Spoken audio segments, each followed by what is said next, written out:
किसी जीव का इसी जन्म में कल्याण होने का भगवान निश्चय कर लेते हैं, अब इसका कल्याण होना चाहिए, बहुत भटक लिया तो कहते हैं भवापवर्गो भ्रमतो यदा भवेत् जनस्य तर्ह्यच्युत सत्समागमः सत्संगमो यर्हि तदैव सद्गतौ परावरे से त्वयि जायते मतिः। ये भगवत कृपा का स्वरूप है कि हमारा अंतिम जन्म है। क्या? भगवत कृपा से, भारी सुकृतों की कृपा से जब हमारा आखिरी जन्म होता है, ये निश्चित हो जाता है कि अब इसका इस जन्म में कल्याण होगा, तो उसे साधु संग की प्राप्ति होती है। भवापवर्गो भ्रमतो यदा भवेत् जनस्य तरह्यच्युत सत्समागमः। भगवान ने जब देखा संसार चक्र में पिसते पिसते अब तो इसका कल्याण करना चाहिए। संत समागम में ऐसी महिमामयी चर्चा होती है प्रभु की कि उसका चित्त संसार के भोगों से विरक्त होकर भगवान में आसक्त हो जाता है। सत्संगमो यर्हि तदैव सद्गतौ परावरेशे त्वयि जायते मति। परावरेशे, भगवान श्री कृष्ण में उसकी बुद्धि स्थित हो जाती है। संत संग के प्रभाव से प्रभु श्री कृष्णचंद्र जी में बुद्धि स्थित हो जाती है। अभी हमारी बुद्धि भोगों में सुख, शरीर में सुख, शरीर संबंधियों में सुख, गलत निश्चय किए हुए है।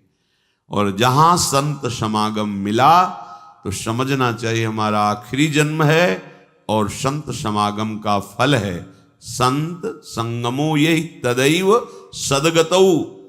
उसकी परम सद्गति निश्चित हो जाती है जब साधु संग मिलता है। दया में प्रभु कितनी अपार कृपा की आपके ऊपर। मनुष्य शरीर, साधु समागम श्रीधाम वृंदावन में दुर्लभ बात है। आप अपने जीवन को विचार करके देखिए कि आपके करने से आज तक क्या हुआ है। बिगड़ा ही है, बना नहीं है। ये इसलिए विचार कीजिए कि आप अहंकार रहित होकर प्रभु की कृपा का आश्रय लेकर हृदय से प्रभु के चरणों का सहारा ले लीजिए, बच जाओगे, दुख से बच जाओगे। कोई तुम्हारा मित्र नहीं है, यहां कोई तुम्हें सहयोग देने वाला नहीं। मान लीजिए आप लोग भ्रमित हैं, इसलिए आपको लगता है आपके कोई दोस्त हैं, कोई आपके सहयोगी हैं, कोई आपके संरक्षक हैं। बिल्कुल नहीं। बाहरी सब कुछ हो सकता है, आंतरिक रक्षा करने वाला केवल श्री कृष्ण है, दूसरा नहीं है। सच्ची मानिए उन पर बड़ी कृपा है जिनको पग पर धोखा मिलता है, प्रतिकूलता मिलती है, तो उनको असलियत समझ में आ जाती है। फिर वो सत्य की तरफ मुड़ते हैं, उन्हें साधु समागम मिलता है और वो सत्य में प्रतिष्ठित हो जाते हैं। सच्ची मानिए, ये विश्वास करोगे तो हो जाएगा। विश्वास करो, ये जादू की बात है। मेरा कहां कल्याण होगा, मैं तो गृहस्थ हूं, मैं विषयों में फंसा हूं, मैं दुर्गति पक्की है। नहीं, कुछ भी हो, मेरे में सामर्थ्य तो नहीं, मैं तो अधम हूं, नीच हूं, पर मेरे प्रभु बड़े कृपालु हैं। मेरा निश्चित इस जन्म में कल्याण हो जाएगा, पक्का हो जाएगा। आप विश्वास कीजिए। आप हर समय अपने भाग्य को सराहिए। मैं प्रभु का शरणागत हूं, अहो भाग्य मेरे, प्रभु ने मुझे स्वीकार कर लिया। अगर स्वीकार किया ना होता तो मुझे साधु संग न मिलता। जो प्रभु मोहि अनुग्रह कीन्हा, तो तुम आई दर्श हठ दीन्हा। देखो, प्रभु ने मेरे पर कृपा की ना, तो हे महाभागवत हनुमान जी, आप अपनी तरफ से आकर मुझे दर्शन दिए ना।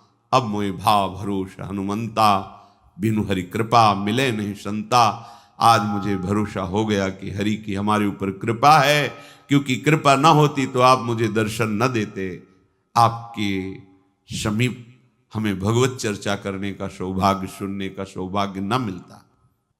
संसार में तुम सत्य मान रहे हो पर सब झूठा है झूठा। तुम चाहे जितना सत्य मानो, ये मेरा, कोई तेरा नहीं।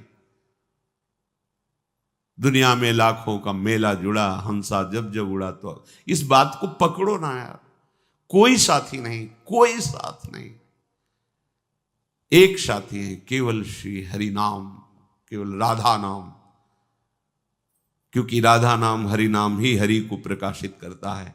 इसलिए हमारा तो हरि प्रिया से भी प्रिय इनका नाम है। इनसे भी ज्यादा महत्व इनके नाम में हमें देना है, क्योंकि नाम से ही इनका परिचय, नाम से ही हमारा संबंध दृढ़ होता है। झूठी भी हम मान ले कि हम प्रियालाल के हैं तो झूठा नहीं होगा, वो सत्य, क्योंकि हम हैं उनके। आप झूठ से भी इच्छा करने लगो, इच्छा नहीं भगवत दर्शन की, पर झूठ से भी करने लगो, अब तो कल्याण हो जाए इसी जन्म में, अब तो प्रियालाल मिल जाए इसी जन्म में, वो मिल जाएंगे। झूठा खेल है सांचा होए, क्योंकि ये सांचा खेल है। इसमें नाटक भी करे भक्ति का तो भगवान कृपा करके उसे सच्चा भक्त बना देते हैं। बस आश्रय ले ले भगवान का। झूठा भी रोए, झूठा भी गाए, झूठा भी भाव से लगे, सच्चा भाव नहीं है, पर प्रभु देखते हैं ना कि मेरे में लगना चाहता है, मेरा आश्रय लिए, तो उसे सत्य भाव से युक्त कर देते हैं, उसकी भावना सत्य कर देते हैं। पूज्य श्री राधा बाबा कह रहे हैं, मेरा अनुभव है, संतों के अनुभव को समझना चाहिए।